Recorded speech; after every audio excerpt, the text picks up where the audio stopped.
दोस्तों भाईजान की फिल्म किसी का भाई किसी का जान ट्रेलर रिलीज हो गया है और काफी ज्यादा रिस्पॉन्स मिला है और मचाया धमाल।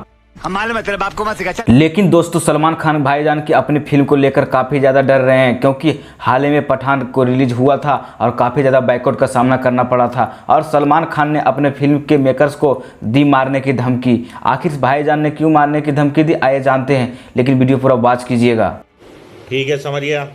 भाईजान की फिल्म को दो चीज़ से खतरा है, एक बायकॉट कंट्रोवर्सी से और दूसरा पुष्पा पार्ट 2 से। पुष्पा पार्ट 2 को जो लहर है भाई सभी फिल्मों की गांड फाड़ने वाली है। बड़ा हरामी हो बेटा।